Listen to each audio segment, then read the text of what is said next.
All right, so we're going to get into the reflection time, right? Yes. And this is one of my favorite parts. The good stuff. The good stuff. And the reason why is because, again, one of our objectives is to find the commonalities of people. Okay. And one of the processes that we came up with was called skiar. Okay. Skiar is a Latin word meaning known. Mm-hmm. And what it means is that as you've gone through life, you actually have become... You've known certain aspects. So I'm going to kind of take you back into a couple of things that you said. Okay. Or you're getting to know deeper. Deeper, yes. More those aspects of yourself. Okay. So the first, we're going to start with S. And the S stands for solitude. Mm-hmm. And there's a couple of moments in your life that you mentioned that you felt powerless. You felt alone. I want you to take... If you don't mind taking us through that feeling of separation and solitude, yeah, and how did that feel?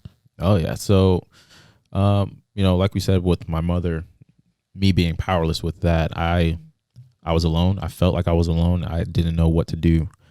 Again, powerless. And what I did was just really reflect on what I should do. And I told you before, I was like, hey, you know what? Maybe I should go and be with her. And even with being her, I still felt powerless.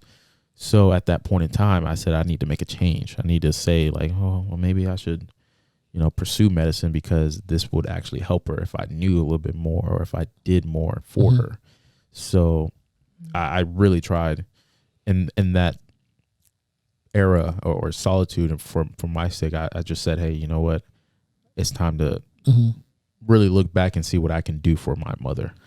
And that's what I chose to do. I chose to do some research on what I can do in terms of profession wise and say, okay, this is what I'm going to pursue because this would benefit my family the most instead of pursuing something else. You make it sound so easy. It was not. I was gonna say you make it sound really fantastic, but you must have had to dig deep. This was when you're a kid, you have dreams, you have aspirations. Yeah. And as a kid, like I said, I wanted to be a NASCAR driver, drift, something that I could drive fast. And Okay, Bobby. I wanted to do that. And you had to make a decision like, no, this is not what it's going to be because you need to do something for your family. You need to make sure that first and foremost that they're going to be okay and I can provide anything that they will need. Yeah. And also on top of that, the knowledge. Yeah. The knowledge of a physician is immense, right? And they have tools that can help them.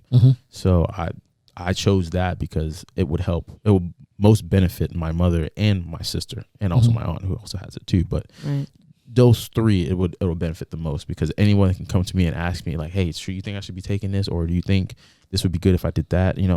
I would rather have them have a sense of security with me than with a physician if I'm already a physician. Right. So in that solitude, while you were reflecting in that quiet time, were there particular things that you did, like writing things down, or were you just thinking about it? It was so back to. I'll just bring this up a little bit. My father he's a thinker. Okay. Doesn't say things out loud. Okay.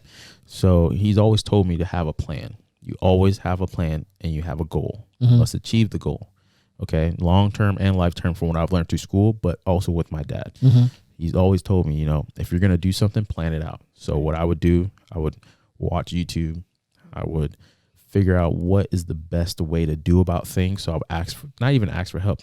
YouTube was the best friend. I used that guy. Omar's best friend too. Yeah, I used him for how to become a physician and what to do to better yourself for applications and things like that. I looked all that up while I was younger, and I also looked up obviously lupus, being a pathologist, all that stuff because I wanted to make sure that I'm in the correct path to do it because I don't want to get off path. Right. So that was one of those things that I did. So you always wrote it down? No, not necessarily wrote it down. It was always in my head. Always in your head. Yeah. Okay. Always. Yeah. Always in your always head. There because I couldn't stray off of it. Right. Okay. I didn't want to stray off of it.